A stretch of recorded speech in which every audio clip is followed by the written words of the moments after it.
Charlie has been a guy whose mouth just runs off. I truly wish him well. You know, as when you have, it's like having an addict in your family. You keep hoping. And I know the depth of him is a really good guy. For years, Charlie Sheen's collapse was framed as a celebrity meltdown playing out in public. What made it hit harder was what Jon Cryer later revealed about the weeks before everything blew apart. According to Cryer's account, reported by The Hollywood Reporter and picked up by CinemaBlend, Sheen reached a point on set where he forgot his lines in front of a live audience. Somehow, he managed to pull himself together just long enough to get through the scene. Cryer said it was the last time he saw Sheen function normally. After that, the behavior only got worse. What happened in the weeks after that final competent moment? The 15-year silence that never ended. 15 years after everything exploded, there's still this strange silence hanging between Jon Cryer and Charlie Sheen. Not the dramatic kind you'd expect, not angry shouting or public fights anymore. Just nothing. No calls, no private conversations. Just two people who once shared a set, a script, a decade of their lives, now moving in completely separate orbits. And here's where it gets almost uncomfortable to think about. According to Parade's April 23, 2026 report citing People, even after all the publicity around AKA Charlie Sheen, even after interviews, documentaries, and retrospectives, Sheen still hadn't spoken to Cryer directly. Not once. The article even notes Sheen addressing Cryer's absence from a For Your Consideration event tied to the documentary, despite Cryer actually appearing in it. That gap alone tells you everything about how unfinished this story really is. But the silence didn't start in 2026. It's been stretching since March 2011, since the meltdown, since the radio insults, since the public collapse that turned friendship into history overnight. And what makes it more complicated is that this isn't a story where one side stopped caring. Back in a 2016 SiriusXM interview recap from Howard Stern, Cryer openly said, "I'd love to have him back in my life again. I'd love for him to be sober." That wasn't anger speaking. That was someone still hoping, even years later, that something could be repaired if the circumstances ever shifted. Now think about that for a second. 15 years pass, and one person is still expressing openness, while the other still hasn't made the call. Fast forward to 2025, and Cryer's language shifts slightly, but keeps the same emotional core. According to a SiriusXM report from September 2nd, 2025, he compared Sheen to a family member battling addiction, saying it's a situation where you love them, but you can't. And that unfinished sentence kind of says more than anything fully completed ever could. There's love there, but also distance, boundaries, and exhaustion, all at once. And if you zoom out even further, The Hollywood Reporter's June 25th, 2018 feature had already captured this tone years earlier, describing Cryer's perspective as a clear-eyed yet surprisingly human take on one of the biggest Hollywood collapses in recent memory. Clear-eyed, meaning he sees exactly what happened. Human, meaning he hasn't turned it into pure resentment. Here's the thing, though. Even with that compassion, even with the documentaries and interviews and softened reflections, the core reality hasn't moved. According to TUFAB's September 4th, 2025 report, Sheen has been revisiting his life through both a memoir and the Netflix documentary. AKA Charlie Sheen, almost like he's trying to reconstruct the narrative from the inside out. But even that process didn't bridge the gap between him and Cryer. And maybe the most revealing detail sits quietly in Parade's 2026 coverage again. Sheen publicly acknowledged Cryer's involvement in the documentary world, but still, no direct connection followed. No private outreach that closed the distance, just acknowledgement from afar. So what you're left with is this strange contradiction. A friendship that clearly meant something real, proven in earlier years, proven in moments of personal support, now frozen in time. Not destroyed in one instant, but locked behind it. And it circles all the way back to January 2011, that moment on set, when everything still looked functional for just a brief window before it didn't. Because that really was the turning point. After that, Everything became fallout. Think about that for a moment, 15 years later. The last real version of their connection is still the version that happened before everything broke. So the question hanging in 2026 isn't just whether they'll reconnect. It's whether that version of the story can ever exist again at all, or whether it stayed permanently sealed in that moment when everything still looked like it might hold together a little longer. The last time, Charlie was still Charlie. By January 2011, things on the 2.5 Men set had already started feeling different, even before anyone said it out loud. According to CinemaBlend's March 17, 2015, report citing an excerpt from The Hollywood Reporter, Warner Brothers executives Bruce Rosenblum and Peter Roth didn't just casually drop by the set that day. They were there for a very specific reason: to see Charlie Sheen in person and verify whether he could still handle his job responsibilities. That alone says everything about where things already stood behind the scenes. And on the day they chose to do that, the situation didn't exactly reassure anyone. What makes that visit even more intense is who was actually involved behind the scenes, trying to stabilize things before it got to that point. According to The Hollywood Reporter's 2015 excerpt, later summarized by CinemaBlend, Chuck Lorre wasn't just watching things unfold passively. He was actively trying to keep the production from collapsing in real time, even asking Jon Cryer to step in and confront Charlie Sheen about his behavior before it reached a breaking point. Cryer later reflected that it felt like walking into situations where everyone already knew something was wrong, but nobody had figured out how to stop it without blowing everything up. And that's the strange tension of that moment. Everyone is aware that the system is cracking, but the machine keeps rolling anyway. Like stopping it would somehow be worse than letting it continue. It was a Friday taping in front of a full studio audience, the kind of environment where timing is everything and mistakes don't hide. But Cryer later recalled that Sheen came out and completely forgot his lines. Not a small slip, not a momentary freeze he could laugh off, but a full breakdown of the scene in real time, with the audience watching and the executive standing right there taking it in. Everyone in that room was seeing the same thing at once, and it wasn't what anyone had hoped for. Then something unexpected happened. Sheen asked for a minute, and when he came back, Cryer said he locked in and nailed every line perfectly, as if nothing had happened at all. Same scene, same audience, same pressure, but suddenly the performance was back. It was sharp, controlled, almost automatic. According to Cryer's reflection shared through The Hollywood Reporter and later summarized by CinemaBlend, that moment turned out to be the last time he ever saw Sheen go to bat like that on set, fully engaged and fully in command of the role. What makes that harder to process is how quickly it flipped. One moment, everything collapses in front of executives sent specifically to assess stability, and the next, it looks like nothing was wrong at all. That kind of contradiction doesn't settle easily in a room full of witnesses.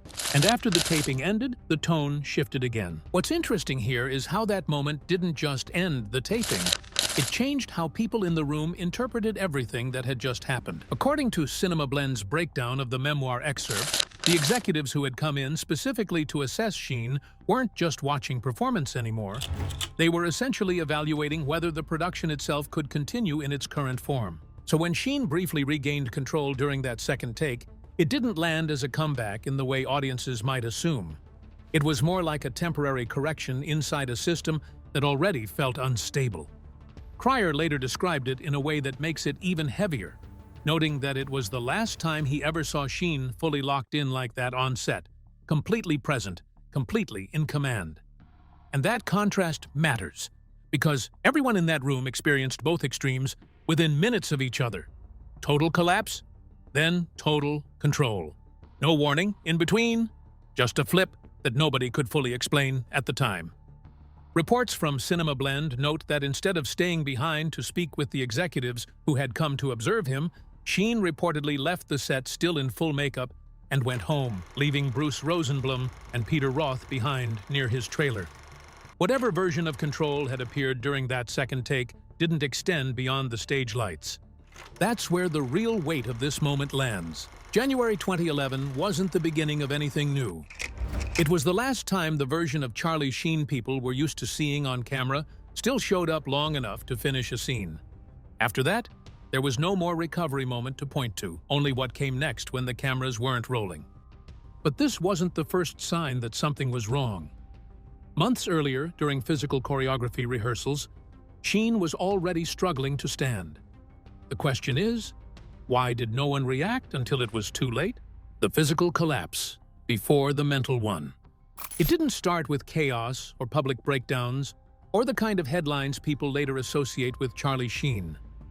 According to a March 18, 2015, Yahoo Entertainment feature summarizing excerpts from Jon Cryer's memoir, So That Happened, the warning signs were actually much quieter at first, almost easy to miss if you weren't standing right there on set.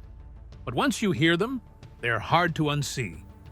There was a moment during rehearsal that sticks out because of how small it sounds on paper. Sheen, deep into choreography blocking for 2.5 men, reportedly asked the director if he could just stand next to a couch instead of moving through the scene. No big explanation, no dramatic build-up, just a simple request to stay in place. According to Cryer's reflection in the same memoir excerpt cited by Yahoo, that wasn't just convenience. It was described as something designed to keep the troubled actor steady for the duration of the scene. And that detail changes everything, because it shows the problem wasn't waiting for a punchline or a live audience to expose it. It was already showing up in the physical mechanics of how he worked. Standing still instead of moving through blocking isn't a creative choice in a sitcom built on timing and motion. It's a way of compensating for something breaking down underneath. Now, here's where it gets interesting. Cryer later said in a June 8, 2011, interview with US Magazine on David Letterman's show that the entire situation still felt like a mystery, even from the inside, describing it as much a mystery to me as to everyone. That line matters more than it sounds like at first, because it suggests that even people working closest to Sheen couldn't fully map out what was happening in real time. They were reacting, not diagnosing. But think about that for a second. On one hand, you've got a performer who used to move through scenes effortlessly, asking to freeze his position just to get through the take. On the other hand, you've got colleagues admitting they couldn't explain the speed of the change. Those two realities were happening in the same production at the same time, without anyone stopping the machine. And get this, according to Yahoo's reporting on the memoir excerpt, this wasn't early career instability. This was near the end of his tenure on the show, just months before production would completely collapse in 2011. That means the physical hesitation, the need to reduce movement to survive a scene, was already present long before the public meltdown ever became visible. So when people later talked about everything suddenly falling apart, the timeline doesn't really hold up. It wasn't sudden. It was incremental. A slow adjustment of expectations where everyone involved learned to work around the instability instead of confronting it directly. At what point do you stop calling that adaptation and start calling it danger? Because of that line, it feels like it was crossed long before anyone said it out loud. And that's the uncomfortable part. The signs weren't hidden. They were just normalized long enough to become part of the workflow. But physical instability wasn't the only warning sign. Years before the meltdown, Sheen and Cryer were closer than anyone realized, doing something personal that would make the later betrayal even more painful. The friendship that made the betrayal worse. There's a version of this story people expect to hear where Jon Cryer and Charlie Sheen were just co-workers, two actors sharing scenes and nothing more. But that version doesn't really survive once you look at what Cryer later revealed. According to a May 25, 2015, Fox News report summarizing excerpts from Cryer's memoir, So That Happened, their relationship had already crossed into something far more personal years before the meltdown, long before any of the public chaos ever started. It goes back to 2004, right after Cryer's divorce. He described himself as an emotional basket case during that period, completely thrown off balance and trying to figure out how to function again. And here's where things take a turn you don't really expect. Charlie Sheen stepped in, not in a vague, we worked together so we talked way, but directly, personally. According to the same Fox News excerpt citing Cryer's memoir, Sheen actually helped him navigate hiring prostitutes during that time, even pointing him toward what were described as online purveyors he occasionally used. It's one of those details that feels almost unreal until you realize it's coming straight from Cryer's own account. And get this, Cryer later admitted those attempts were, in his words as reported by Fox News, about as awkward as you might imagine. There's something oddly human about that line. No glamour, no Hollywood coolness, just a guy going through a rough patch, and another guy trying, in his own strange way, to help him cope. Sheen even had what Cryer referred to as his own kind of prostitution wisdom. According to the same memoir excerpt, one of his pieces of advice was blunt and almost absurdly practical. You don't pay prostitutes to come to your house, you pay them to leave. It's darkly funny in a way, but also weirdly intimate. That's not a professional conversation. That's friendship in its most unfiltered form, however messy it might look from the outside. And that's the part that changes everything later on. Because when Sheen would eventually spiral publicly and start attacking people around him, including calling Cryer a troll during the 2011 fallout, as reported by multiple entertainment outlets covering the feud, it wasn't just a co-star turning on another co-star. It was someone who had once walked him through some of the most personal and vulnerable moments of his life, suddenly becoming part of the public target list. If someone had stood by you during your lowest point, giving you advice you probably wouldn't even tell most friends about, does that kind of bond just disappear when things get messy years later? That's what makes this dynamic so uncomfortable to look at in hindsight. It wasn't a clean break between colleagues. It was a friendship that had already crossed lines most people never talk about, now colliding with fame, pressure, and something starting to break inside Sheen long before the public ever saw it. And while all of that personal history was sitting underneath the surface, something else was quietly building on set. Something colder, something financial. Because even as their friendship was forming off camera, the business side of Two and a Half Men was already pulling them in completely different directions. But while they were friends, the money dynamic on set was already toxic. Sheen was earning 3 times what Cryer got, and that salary disparity would fuel resentment no one saw coming. The $1.8 million per episode secret. The numbers alone almost sound fake, like something inflated in a rumor that got out of control. But according to Online's September 10th, 2025 coverage of a Netflix documentary interview featuring Jon Cryer, he didn't hesitate when describing it. "I was paid 1/3 of Charlie's salary," he said directly. And once you sit with that for a second, the imbalance starts to feel less like Hollywood trivia and more like pressure building inside a sealed room. Here's the thing. That wasn't just a small gap in pay. Charlie Sheen was reportedly pulling in around $1.8 million per episode during the height of the chaos, a figure that places him in one of the highest-paid television roles of that time, according to the same Online report referencing Cryer's documentary comments. And Cryer, who was still showing up to work every day, still delivering scenes, still keeping the machine running, was earning roughly 1/3 of that. Think about that dynamic sitting on a set where everything else is already unstable, because this wasn't happening in isolation. According to TV Guide's April 8, 2015 coverage of Cryer's memoir So That Happened, the salary escalation happened right in the middle of the meltdown period, not before it. Chuck Lorre, the show's creator, had reportedly asked Cryer to step in and confront Sheen about his increasingly erratic behavior, a moment that already tells you how far things had slipped behind the scenes. But instead of stabilizing, the situation took a sharper turn. Sheen entered rehab, and shortly after, he was still awarded a massive raise. And get this, timing mattered more than the money itself, because from the outside, it looked like the system was still rewarding output at any cost. Sheen, despite the chaos surrounding production, was still the centerpiece of the show's financial structure. Meanwhile, Cryer stayed on set, kept filming, kept the episodes moving forward, even as the person opposite him became harder and harder to predict. Now, here's where it gets uncomfortable. Cryer wasn't just a colleague watching this unfold. He was also someone who had shared real personal history with Sheen years earlier, as we saw in the previous chapter. So when the public fallout eventually came, and Sheen referred to him dismissively as a troll during the 2011 breakdown, it wasn't landing in a vacuum. It was landing on top of years of shared history, uneven loyalty, and now a financial structure that made the contrast even sharper. You start to see how resentment doesn't always arrive as one big moment.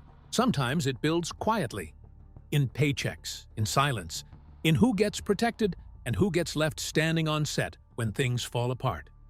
And when you step back, the question almost asks itself, after watching this, do you think a $1.8 million per episode raise made sense as compensation for a star under pressure? Or was it a system accidentally rewarding the very instability that was breaking the show apart? Because, depending on how you answer that, the next part of this story feels very different. But money wasn't the only thing that broke. When Sheen finally exploded publicly, he didn't just quit the show. He turned on the person who had tried to stand by him through everything. The troll call and the public betrayal. It happened fast, almost too fast for anyone watching to process in real time. One moment, Charlie Sheen was still inside the storm of his public meltdown, and the next, he was live on the radio, throwing out words that landed like a punch nobody saw coming. According to FilmyBeat's March 9, 2011 report covering the fallout, Sheen referred to Jon Cryer as a troll, a turncoat, and a traitor, while everything around him was already spinning out at full speed. But here's the thing. That outburst didn't come from nowhere. Just days earlier, on March 7, 2011, Sheen had been fired from 2.5 Men after what reports from the same period described as a 2-day binge that ended with him being hospitalized. According to RTE's March 8, 2011 coverage of the situation, the firing marked the breaking point of months of escalating instability behind the scenes. And almost immediately after that, the anger turned outward. What made the troll accusation hit harder was the reason Sheen gave for it. In the same RTE report, it was noted that Sheen believed Cryer hadn't called him during his recent difficulties.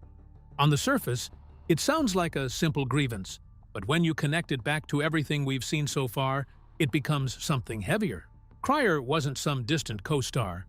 As we saw in earlier chapters, he had tried to reach out during previous incidents, including moments where Sheen was already publicly spiraling, even after the 2009 Aspen arrest. Those attempts didn't land cleanly, but they existed.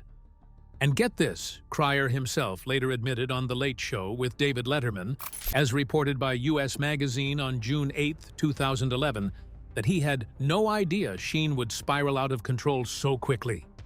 That line sits right in the middle of all this chaos because it shows how even someone close to him couldn't track the speed of what was happening anymore. So when Sheen went on air and called him a troll, it wasn't just random insult energy from a celebrity meltdown.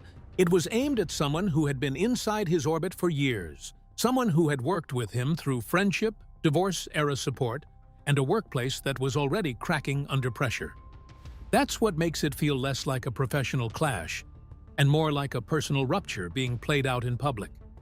And then, almost just as quickly as it started, it shifted again. According to FilmyBeat's March 10, 2011 report, Sheen issued a live apology the very next day on K-Earth 101 radio, walking back parts of what he had said during the rant. The apology was real, but it didn't erase what had already been broadcast to millions of people in real time. Once those words were out there, they didn't just disappear because the speaker regretted them. And that's the uncomfortable tension sitting underneath all of this. On one hand, there's the recognition that Sheen was clearly unraveling in real time, reacting to a situation that had already spiraled beyond control. On the other hand, there's Cryer, standing in the aftermath of a public attack from someone who, not long before, had been part of his inner circle in ways most co-workers never are. Think about that for a second. Does an apology the next day really undo the moment you're called a traitor on live radio in front of the entire world? Because even if the words were walked back, the rupture wasn't. And after 15 years of silence, the question still hangs there in a way that's hard to ignore. Whether Sheen ever truly understood what that moment did to the relationship behind it all. But the story didn't end in 2011. 15 years later, Sheen made a Netflix documentary, and somehow, Jon Cryer was part of it. What did he expose? The documentary that reopened everything. In September 2025, Netflix drops, aka Charlie Sheen, and suddenly it feels like someone cracked open a sealed room that had been locked for over a decade. Because here's the strange part, Jon Cryer is in it. Not as a distant talking head, not as a recycled clip from the sitcom days, but actually speaking on camera about a man he hadn't truly engaged with for years. And according to Bleeding Cool's September 11, 2025 report, Cryer didn't walk into it easily. He reportedly carried real hesitation, describing trepidation about stepping back into a story that had already burned so hot in 2011. But when he did speak, the tone wasn't angry. It was something calmer, almost disarming in how human it felt. He spoke honestly and very compassionately about Sheen's struggles, even after everything that had happened between them. Now, think about that for a second. After the public collapse, after the firing in March 2011, after the radio insults, after 15 years of silence, he still chose compassion when the cameras came back on. But Sheen's side of this story, according to TUFAB's September 4th, 2025 coverage, carried its own emotional weight. He publicly admitted something quietly revealing, "The only person I didn't call personally to participate in the doc was Jon." And that detail lands differently when you remember how close they once were on set. How personal that friendship actually got years before everything exploded. There's something almost uncomfortable in that distance. Not loud hostility anymore, just silence where communication used to exist. And Cryer himself, in an E! News appearance on The View dated May 1st, 2026, reflected on it with careful honesty, describing it as a complicated relationship. Not a clean break, not simple resentment, but something tangled that never fully resolved, even after all that time had passed. What makes this even more interesting is how Cryer has been described in earlier reporting. The Hollywood Reporter's June 25, 2018, feature noted his perspective as a kind of front-row seat to one of Hollywood's most public implosions, offering what they called a clear-eyed yet surprisingly human take on everything that unfolded. And that phrasing matters, because it captures exactly how he shows up in 2025 too. Not as a victim, not as an enemy, but as someone still trying to make sense of what actually happened. Here's the thing, though, and it almost feels unreal when you line it all up. Sheen's plea around the same period, reported by TUFAB, makes it clear he still wanted a connection in some form. He just didn't make that call to the one person who arguably understood the entire arc better than anyone. So you end up with this strange emotional geometry. A documentary meant to revisit the past becomes the first real moment of indirect contact in years. One person speaks with compassion, the other speaks publicly about regretful distance, and between them, nothing direct, no phone call, no private conversation, just history sitting heavily in the middle. Think about that dynamic for a moment. Two people who once shared everything on set, now only interacting through edited interviews and media coverage, trying to rebuild meaning without actually rebuilding contact. Every complicated story has a point where reconciliation feels possible but not guaranteed. So where does this one land? Because, despite Cryer's compassion in 2025, Sheen still didn't reach out directly to him. And that leaves a question hanging in the air as we move forward. After everything that's been said and everything that's been revealed, has anything actually changed between them in 2026? Or are they still living in the same silence that started all those years ago? January 2011 was the last time Charlie Sheen functioned on set. 15 years later, they still haven't spoken. The truth includes prostitution help, a $1.8 million raise, and a troll call that broke a friendship. What do you think? Should Jon Cryer respond to Charlie's plea after 15 years?